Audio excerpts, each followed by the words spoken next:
Very good evening. It's Friday night, just after 7, and you are tuned to the Football Pitch live on YouTube. Apologies for the delay there. We were just having some technical issues. Actually, we were trying to do what VAR does. That's why it took us so bloody long to get the show started tonight. So there we are. You are tuned, as I say, the Football Pitch with myself, Cammy McDonald, and my usual regular co-host, Dennis Newell, and sidekick, Bob Smith. Tonight we'll be looking forward to the League Cup semi-finals this weekend, Rangers Celtic, St Mirren Motherwell. We'll also be taking a look at, and as I say, we were talking about it before we came on here, the VAR decision that probably nobody's talking about at the Falkirk Community Stadium. I was there in the stadium, so I'll be giving my opinions alongside, obviously, Dennis and Bob. But I think the place to start is going to be at Celtic Park, where we will be discussing the shock decision of Brendan Rodgers to chuck it during the week at Celtic. A lot of Rangers fans are saying they couldn't handle the new boss that's going to put pressure on them. First of all, good evening, Dennis. Good evening, Bob. How are we? Hello, Cammy. Looking forward to a weekend. Good evening, Bob. Hello, Dennis. Good weekend ahead of football, but as I say, well, first place we will start, as I say, is obviously at Celtic Park. The new broom's in, or the old broom's back, or whatever you want to call it. Martin O'Neill, Sean Maloney have taken charge, temporarily it seems, because Brendan Rodgers had a fallout with the Celtic board, and by golly did he have a fallout. It's been all over the press, all over the papers, statements from both sides. Dennis, what's your thoughts? Deja vu. Done it before, and he's done it again. No matter what way you wrap it up, he's left the club because it wasn't going well for him. I don't think that, I've said it for a while, I thought that the board weren't handling things very, very well, and the fact of transfers and everything else that went with it that you could see. And one's blaming the other for saying I didn't have the money, or I wasn't picking the right players, or didn't have the authority to pick the right player. I think that's a load of garbage. There's a combination when clubs are working together, and Brendan Rodgers obviously had a good working relationship with the club, that when you sign players, and this goes to the other side of the town as well, you as a manager would have, I would imagine, I'm saying imagine, I'd almost guarantee you have the authority to say, we're not spending money on that player because I don't think he's good enough for this club. Now, if you do find that you're having to play players that you've been delegated to play, right? Is that including Ingles?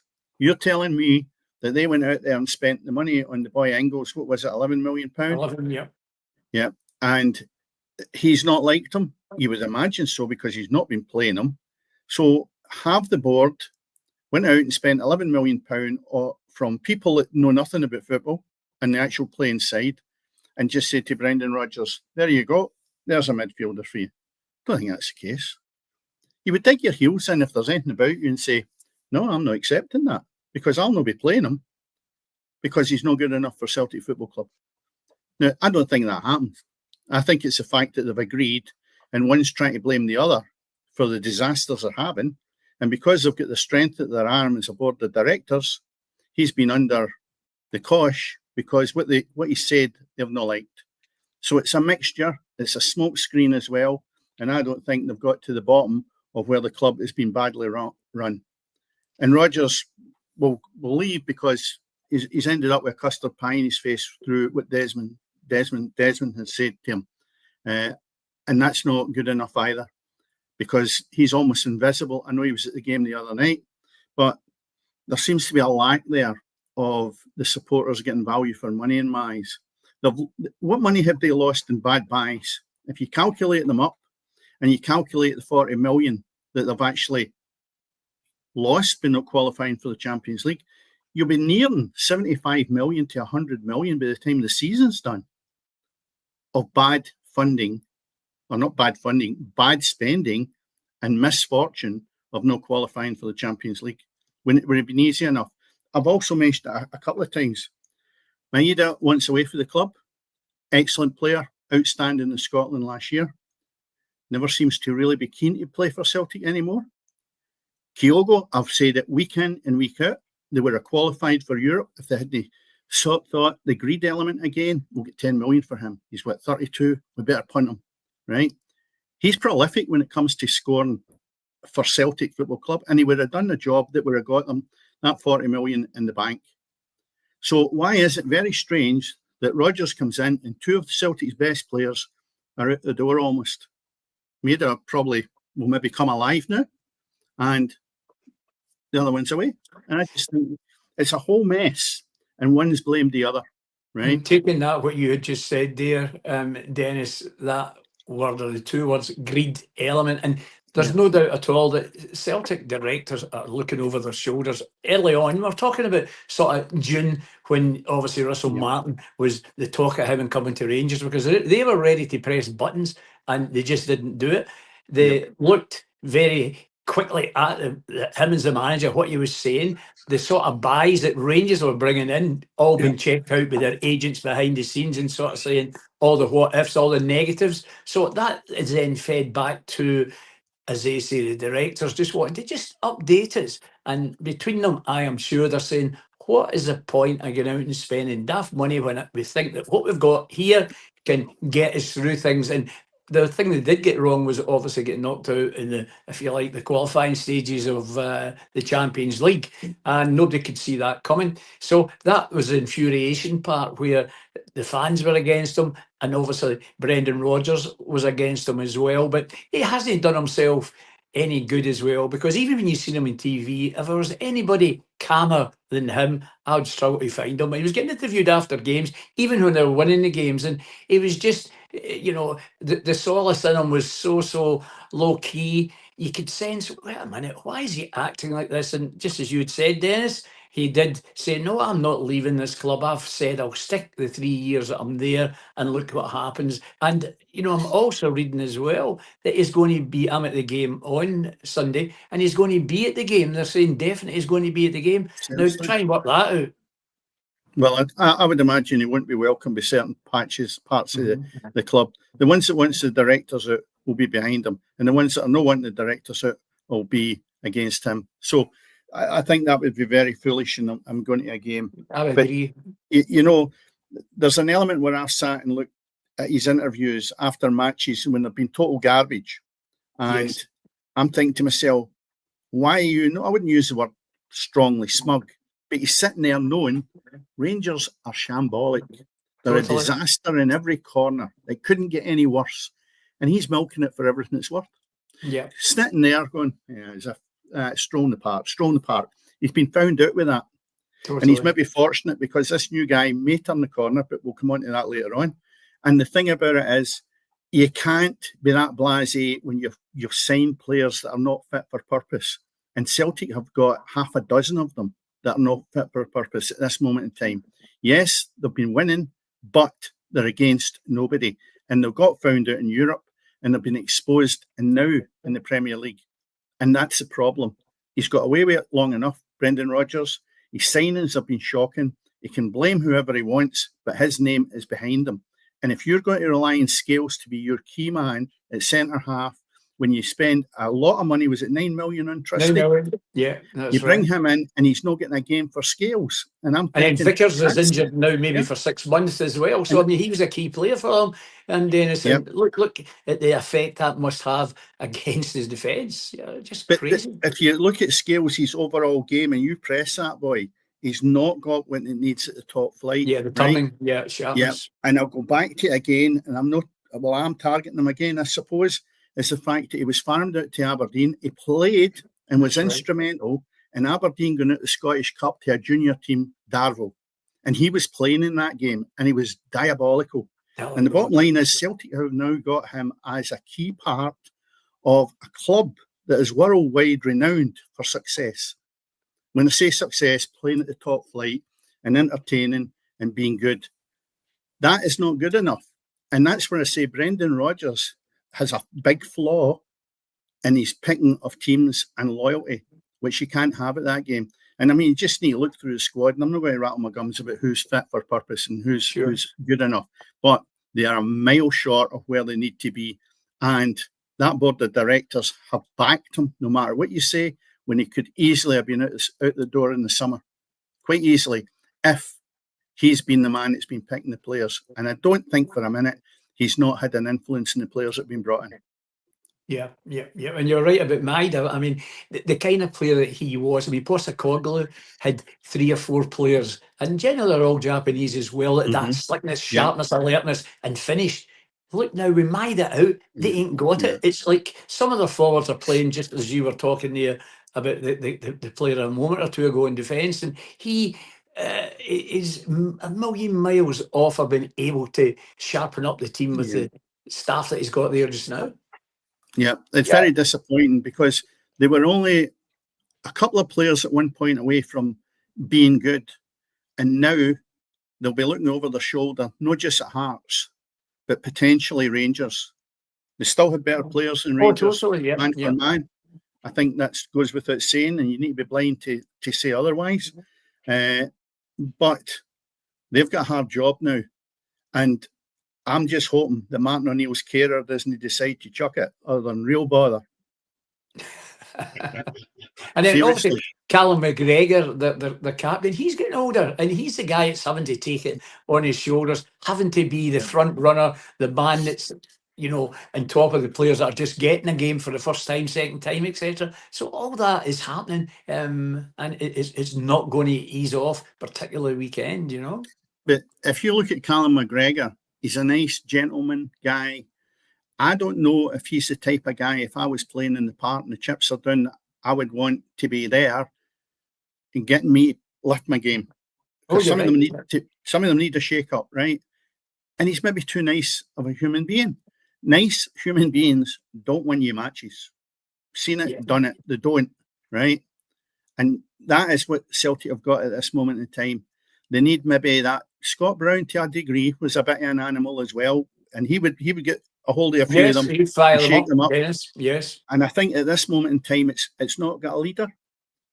He'll do a role in the park, but he's not going to get guys out the trench and fighting right at the front line. Old school. I don't think he's got that in his makeup. He's a good footballer, and I like him, but I don't think that's part of his makeup. And I think also he was thrown in the deep end when Scott Brown left because they never really went and got somebody that was going to replace him. They thought he's ready-made, he'll do.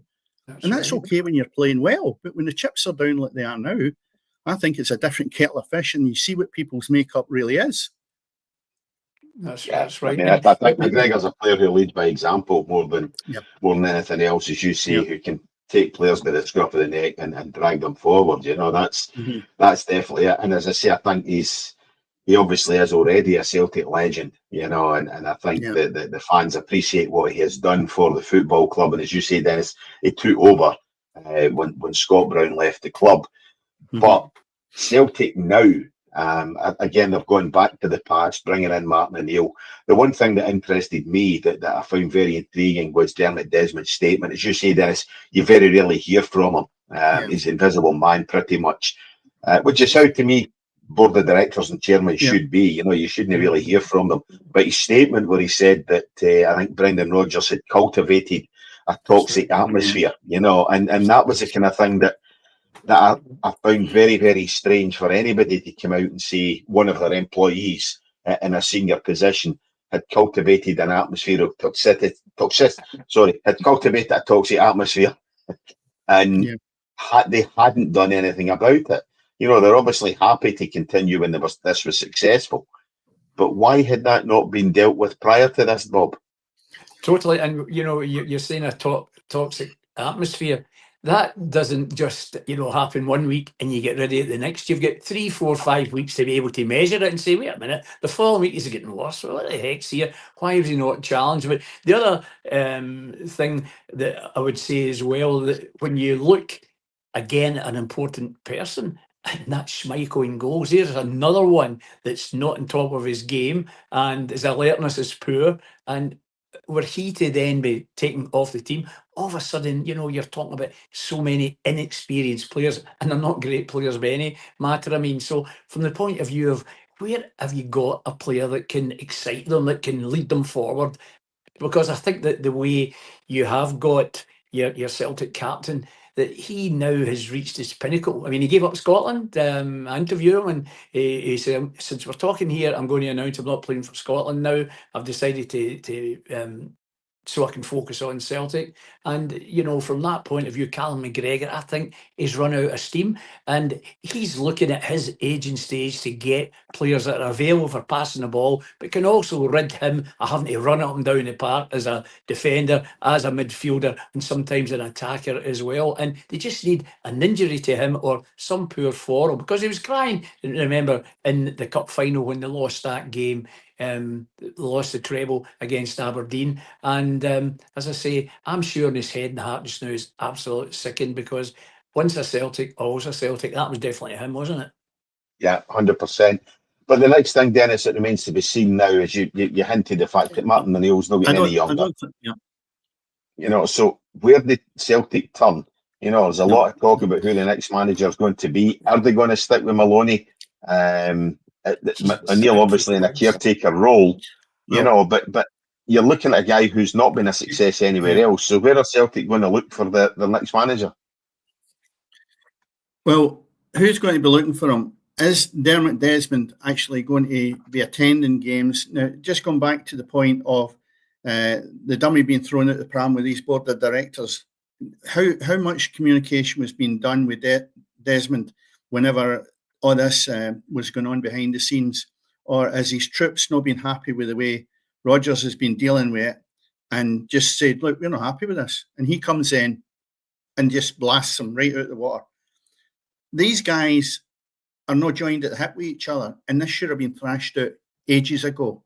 And it looks to me as if they've waited until they've been beaten in games. Desmond's saying, what's happening here? She's in our case, and we're not happy with it. All right, you have a choice. You either beat it or you'll be thrown out the door. That's not how you run a business. But it seems to me as if the chief had just come in and things have got out of hand. And his statement for a man of his calibre should not have been done that way. Agreed, you know? Yeah. So just on the fact of who comes in next, I know the boy McKenna for Ipswich has been mentioned. And I think yesterday when he was interviewed, you can forget that unless they throw money at him. And then they've got a problem because his heart will not be in it, because he'll not enjoy coming to Scotland. And that's my opinion. I just felt he was quite blunt about the way he felt about his own job, and there was no intention of him coming up here. I might have read it wrong, but I looked at his body language as well, and I thought, you're not interested in this job. No because of the way you've just said it. So I wouldn't even give him house room in interviewing him on the back of that statement. So where do you go from there? I'm trying to think who else was mentioned for it. Well, Scott Brown's name was mentioned. I can forget that. That's never going to happen. That's not happening. The Welsh manager. Who's the Welsh manager? Bellamy. Craig Bellamy. No. I don't know. He has done exceptionally well. And I think sometimes you've got to look not too much further than that. What do? Do you get into that bowl again and you start dragging somebody out that's maybe like Coglu, is Russell that Martin? You're talking about? There is that. And to be honest, how do you bring back what's already gone? Like the Japanese boys are away. I think if the two that we mentioned earlier had still been at the club, I would have bitten his arm off to come back, because he get the best out of them, right? And he had good contacts. Now he has to rekindle this with players that are not producing the goods. And remember, half of them he's not signed, and half of them he wouldn't have played anyway. And you talk about a couple in the back four. So you say to yourself, if he comes back in, what tools is he going to need to take this club forward? And remember, he can only play one way. Now you could say, well, that's good enough in Scotland. Brilliant. Is it good enough in Europe? Of course it is, because he won Tottenham the first cup in Europe. Right, all these years, yeah. So you say to yourself, you know, there's nothing wrong with bringing him back in my eyes. It's whether he gets a couple of bad results and the wheels come off. But I don't know how long Martin O'Neill will keep this role. I think only keep recycling for so long. Yeah, I think Celtic can only keep recycling for so long. You know, they recycled Brendan Rodgers. They've obviously recycled Martin O'Neill, and to a lesser extent, Sean Maloney. I think Celtic need to do what Rangers have done, but obviously I don't think Rangers had much of a choice, and look out elsewhere. Go back outside of Scotland. Go back outside. Get somebody new, somebody young, somebody hungry. I still like Michael Carrick. You know what I mean? I think he's probably a good option. You know, in terms of what he did at Middlesbrough, had them playing good football. I think what Middlesbrough are achieving just now has a lot of credit to what Michael Carrick put in place. I think that would be an interesting proposition for me, you know, in terms of obviously as an ex-Celtic manager. For me, he'd be my favourite. But if Martin O'Neill does happen to get a result on Sunday and the team play well, you know what happens. He'll be boosted. He'll be able to sing off his players. The directors will make comments. The supporters will be delighted. Rangers will be absolutely distraught, down a peg or two again, and all of a sudden that big gap is there. And you might see a situation where, do you think you can carry on to the end of the season? Let's just wait and see. Let's just wait and see what happens. It's short-termism, Bob. That's right. You know, that's the thing. Celtic need to be thinking long-term, the same way Rangers need to be thinking long-term. And what players are available? This 2 years, 1 year appointment and things like that is no use. Yeah, you know, you need to be looking. But to sign players just now, you can't do that. You're going to get free transfer players from other countries, maybe, but you can't get them into the team because of the transfer window has been closed. And then any managers that are available, they're available for certain reasons, not because they're the best managers at their team. It's because they haven't been maybe good enough, and they're very good at marketing themselves, a la Russell Martin. Yeah. Indeed. But time only remains to be seen as to what will be happening. As this we'll take a look. Sorry, on you go, Dennis. On you go. It'll be a feeding frenzy now for agents.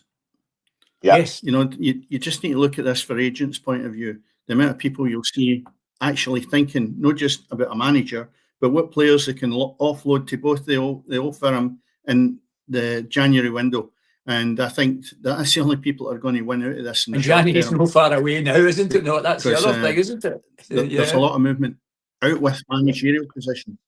Yes. Yeah, indeed. A couple of months. A lot will depend on the result on Sunday, to be perfectly honest. I think so, because decisions will be made on the back of the outcome, especially with Celtic if it goes against them. And then again, if it goes against Rangers, you've got the same outcome. They'll be then saying, right, okay, the chairman was wrong when he said you've not seen the best of them and they're improving. He'll then agree, no, they're no fit for purpose. And both sides of the camp are almost in a level pegging with this change of management. There's no question about, and also the fact of Celtic's result at the weekend. Well, and it's interesting as well when you look at so it was going to come a day. Oh, sorry. Yeah.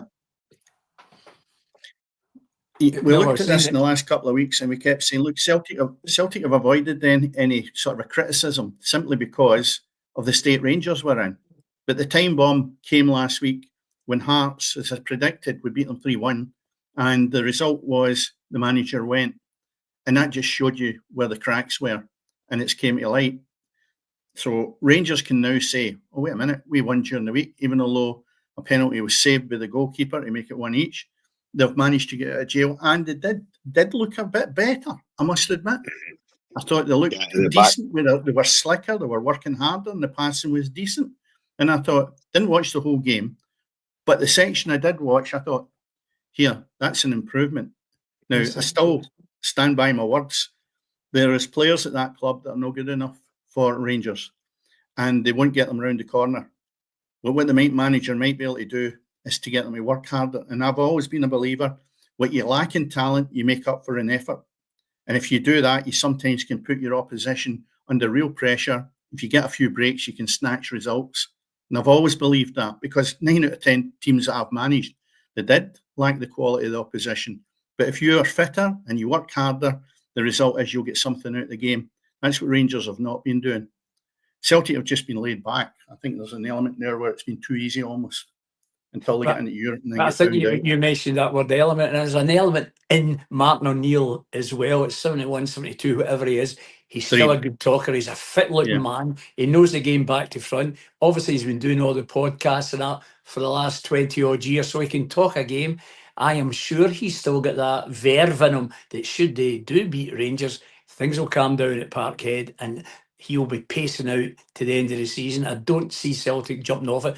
The fans will be happy with beating Rangers at that. And remember, Danny Rowe is a young guy, and it'll be interesting to see how he reacts. Obviously, 2 games, 2 victories, but this is a bit that counts, regardless of Celtic being a poor team. It's Celtic, and that's where the fans will take their lift if he was able to win. And it's going to be so important. But I would not rule out this time when we may be talking again in April that they're in the cup final again, and it's the same managers. Well, I do believe that Sunday's game will say a lot for not so how the clubs have been run, but for what the makeup and the character of the players are. Because there's no question of doubt, Martin O'Neill will get a good bit out of the players that's not been happening, right?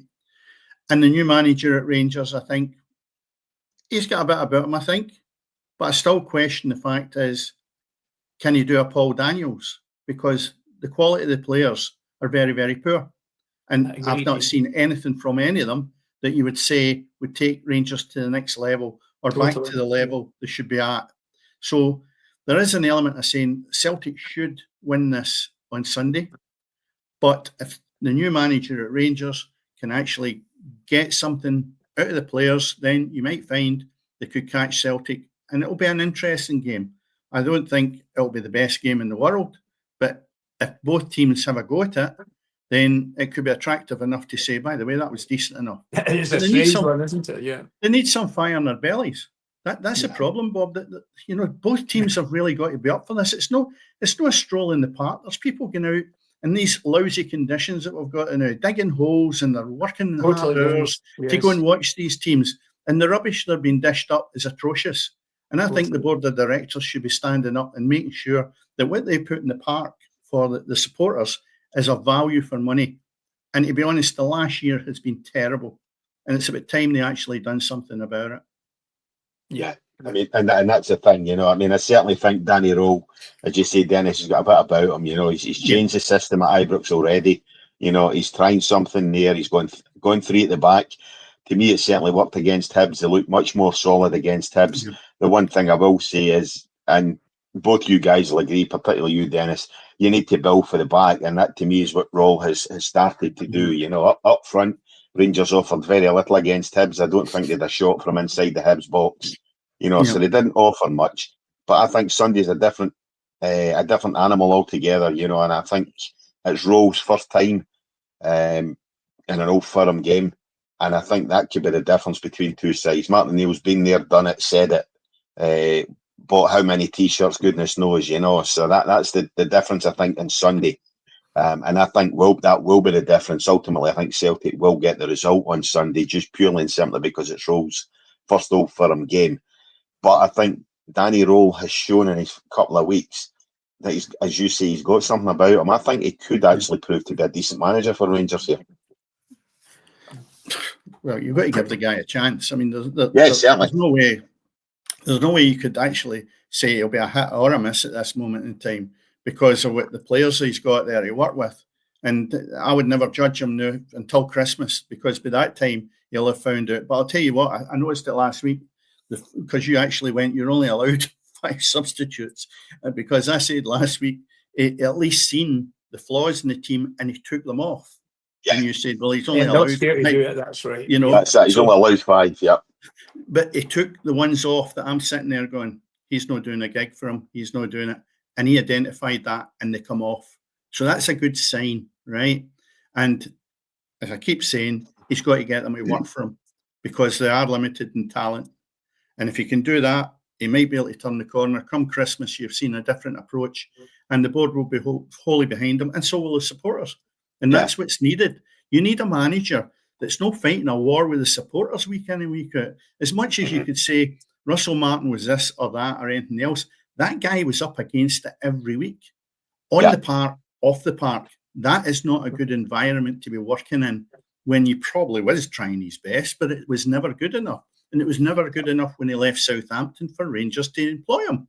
And that's a mistake that Rangers have made. And that's what Celtic are going to be very careful of. They don't end up with the same scenario. Employing the wrong person.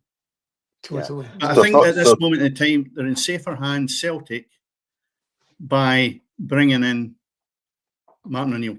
I think that's a safer pair of hands at this moment in time. A quick settlement, 100%. Yeah.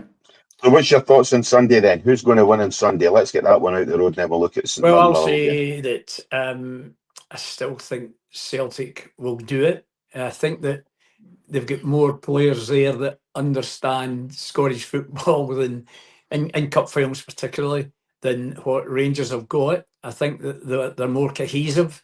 I think that they've just got that extra drive in them, but their finishing has been poor, their energy has been poor, their pace up front has been poor as well.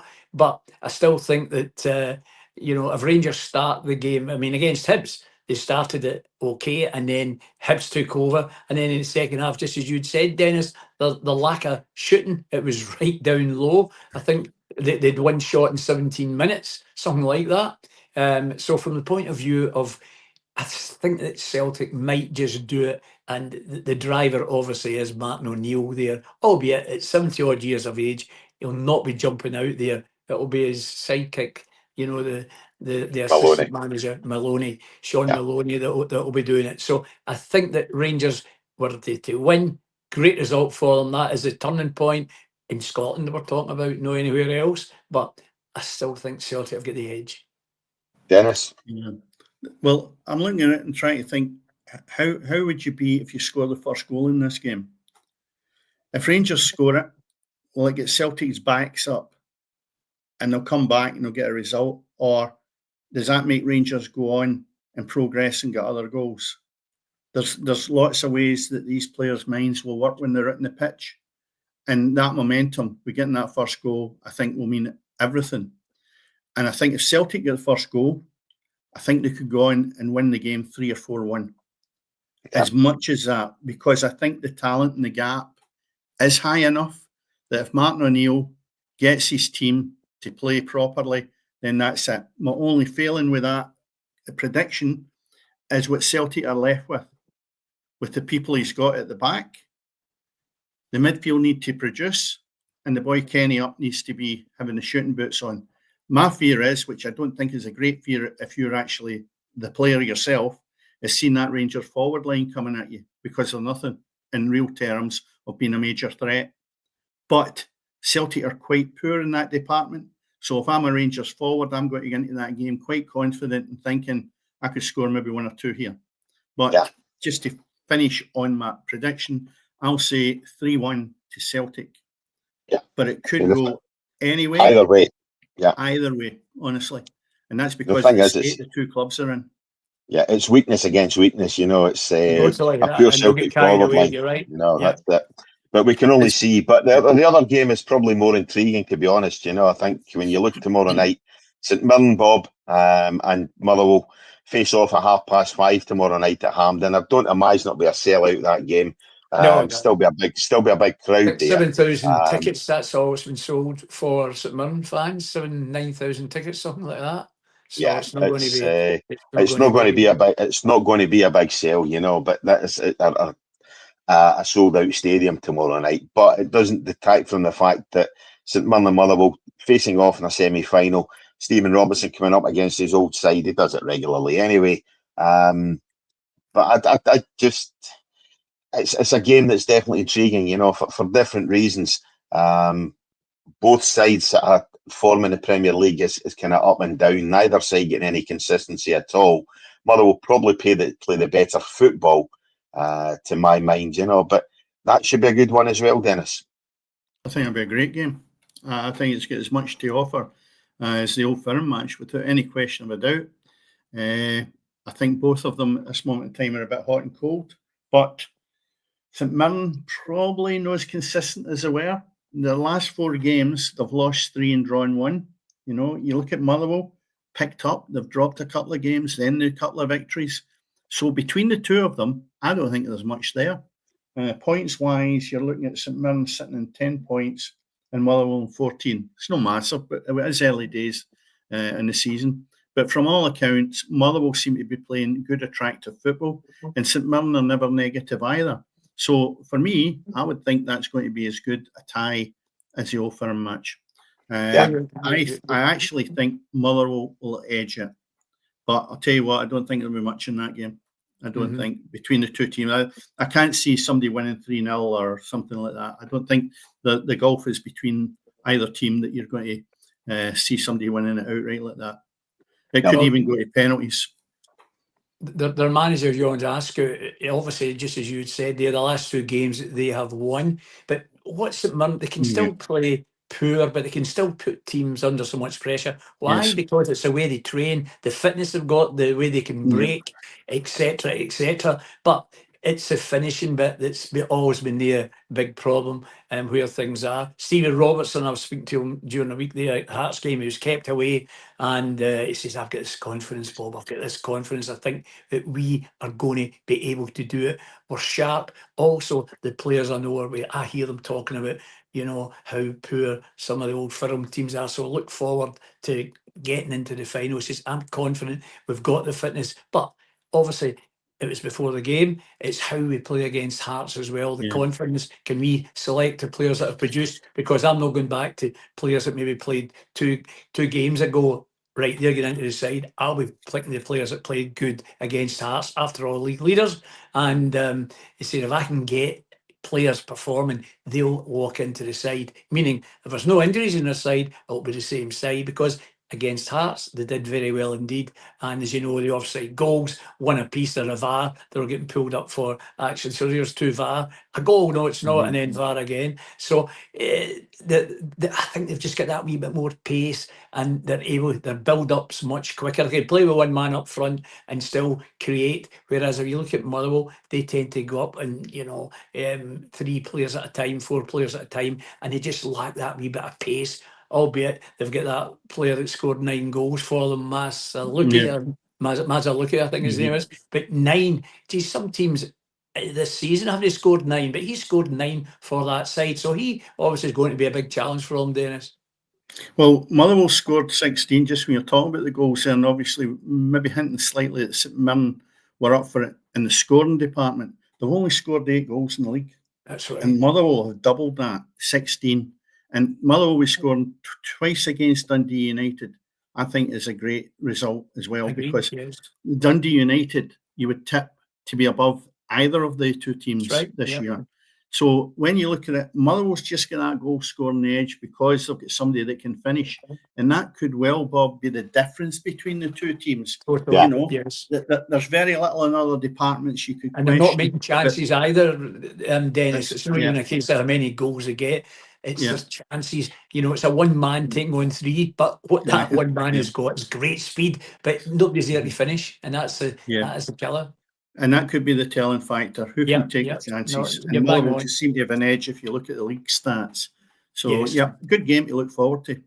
I'm certainly interested in that. Game. Yeah, Motherwell, to me, just offers slightly more. I think the result the other night against Dundee United was telling. Oh, totally. St Mirren's performance against Hearts was decent. Obviously led 2-1 at one point. And Hearts pegged them back, but I just have a fancy for Motherwell in this one as well. So it'd be interesting to see. But as I say, it does promise to be a couple of decent games. I think the Old Firm game certainly should be better than the last one. It can't be any worse, for sure. But and as I say, the other one there, it's just unfortunate that you're probably only going to have a 20,000 crowd there at Hampden or so. That's it. That's so it's one of these things.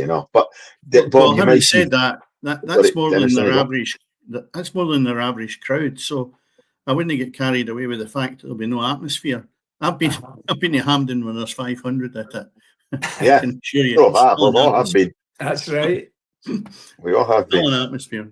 But it should be a good game. Yeah, looking forward to both games this weekend, and next week we'll obviously give you a look back on the fixtures. But we have teased this tonight, in terms of what I posted. It's the VAR controversy at the weekend that probably no one is talking about. I was at the game, as I say, between Falkirk and Dundee on Saturday afternoon. First half left a hell of a lot to be desired, but there was a controversial VAR denial towards the end of the first half. It looked very difficult where I was to tell in the stand, but it was referred to VAR as a simulation.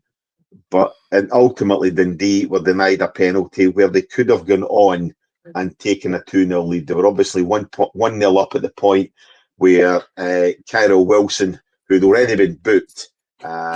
He sort of appeared to bring down Ethan Hamilton in the box.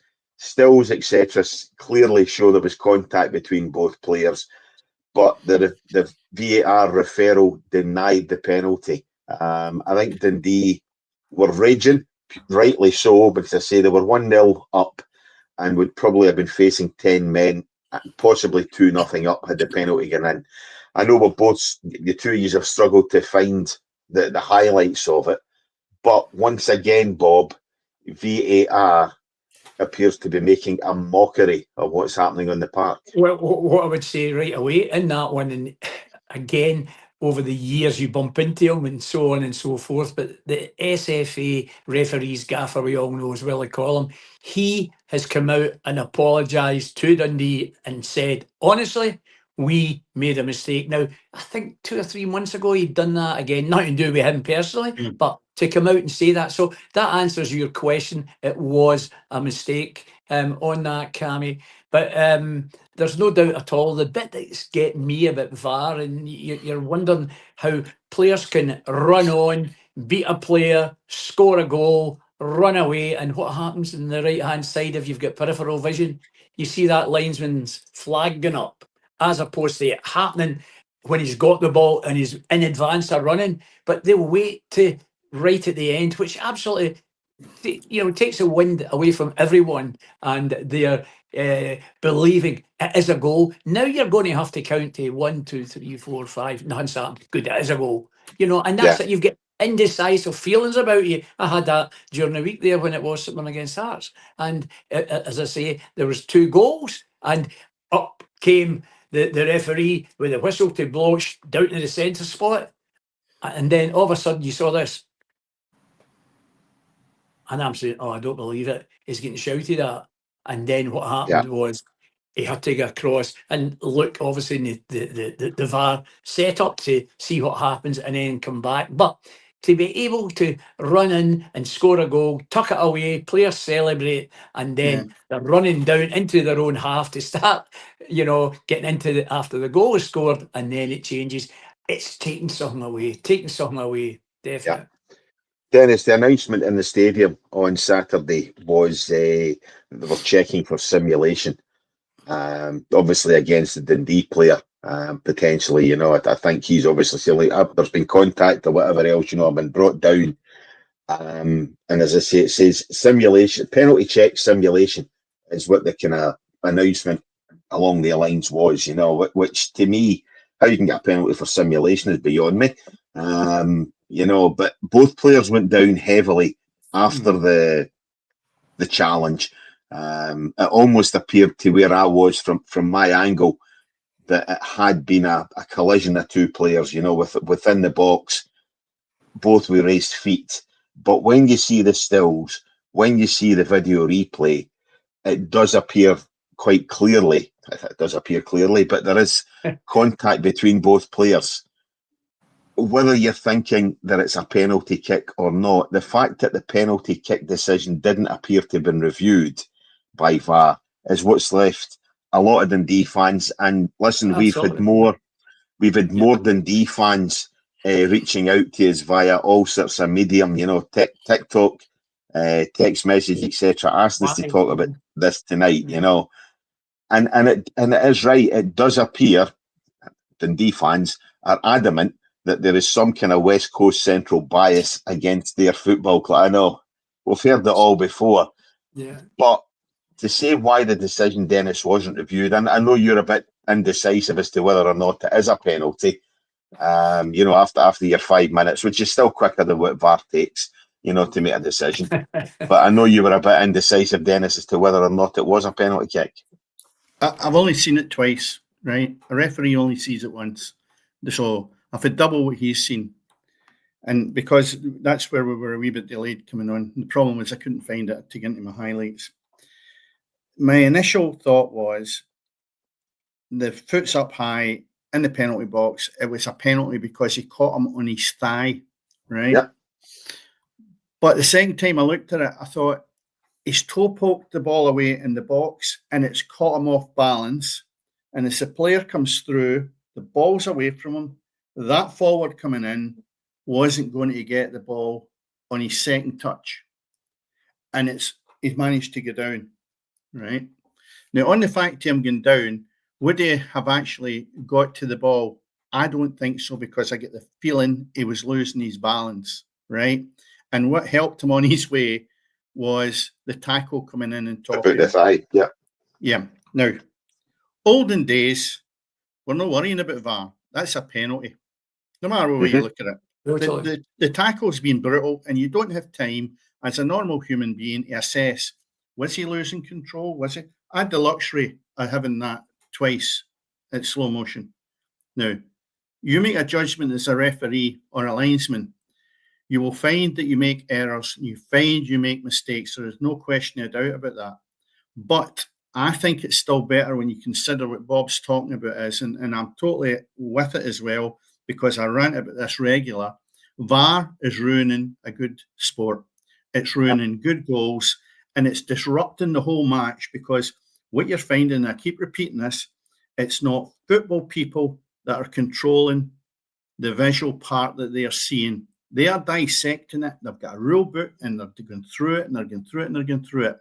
It's not a matter of common sense. It's a matter of statement. If he's offside, he's offside, right? But there's another way of looking at it and thinking, do they really know what's intentional as a tackle, what's accidental? Is it a collision of two people coming together? It is a physical sport. If you want to say football is now barred, you can't make physical contact, then bin it, because I'll stop watching it. It's bad enough as it is with normal referees, with tackles not coming through the back and stuff like that. Totally against that. I lived my life with my Achilles tendon getting kicked every Saturday. That's a good thing for the game, where they can't come through the back end.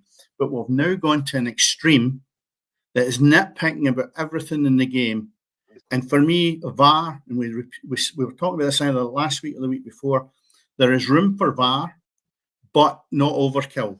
And it's overkill now that, to me, the money I would spend is getting the referees full time and making sure that they are more equipped to understand the game and make decisions that they think is right.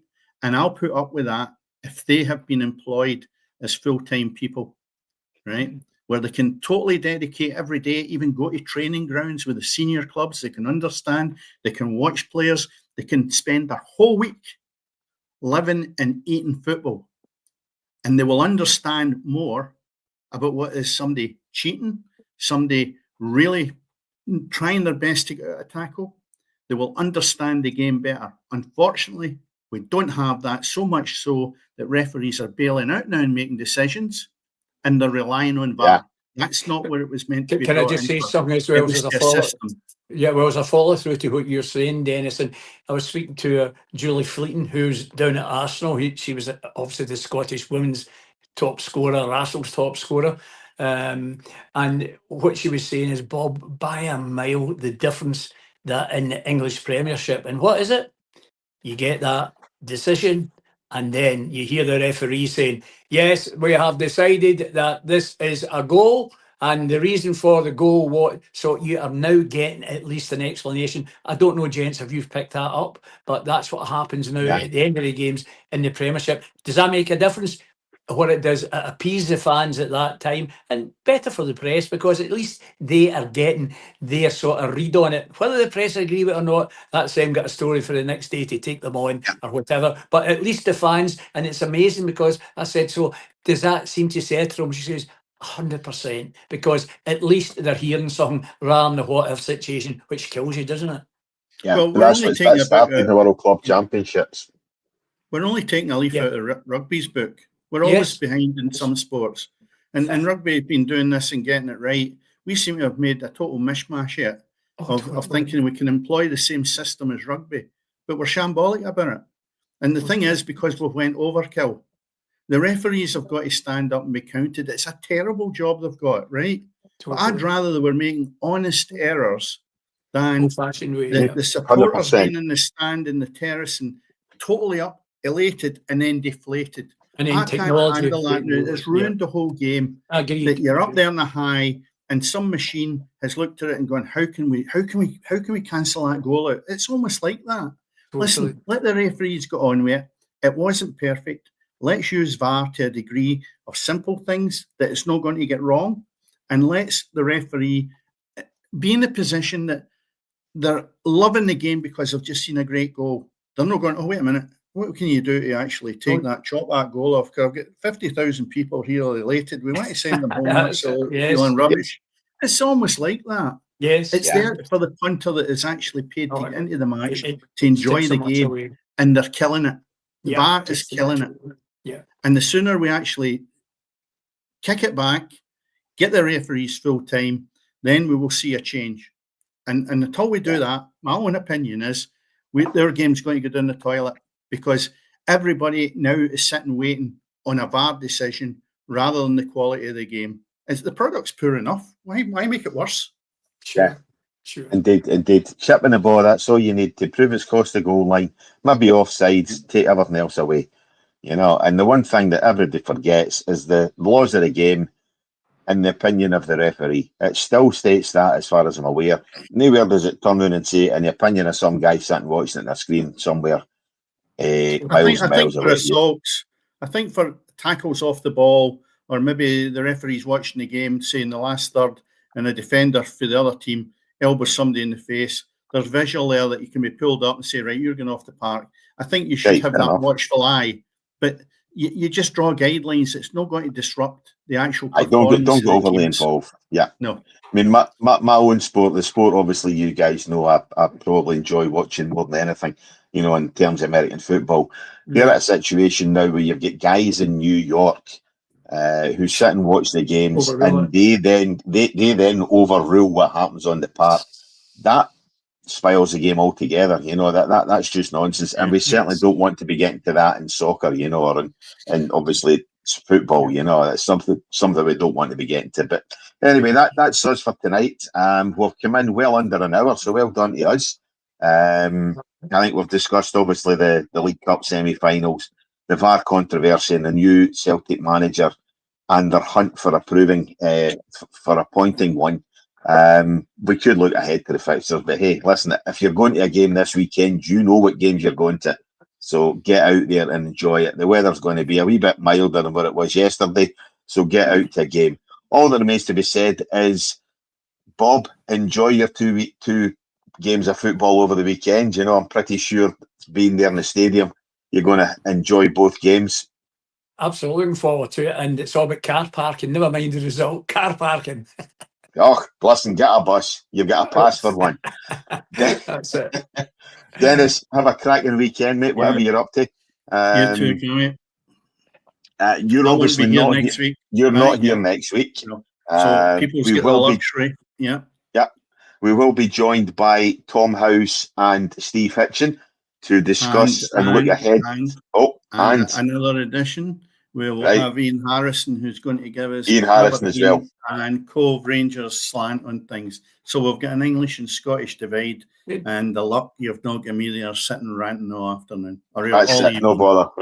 We'll be looking ahead next weekend to the Man United Spurs game that's coming up as well. So right. As I say, get along to the game. Go ahead, subscribe to the podcast if you've enjoyed it. If you haven't, don't bother telling your pals. But if you've enjoyed what you've heard tonight, go ahead, subscribe. We're on YouTube. We're on all good podcasting platforms, because after all, everything is always happening on the pitch.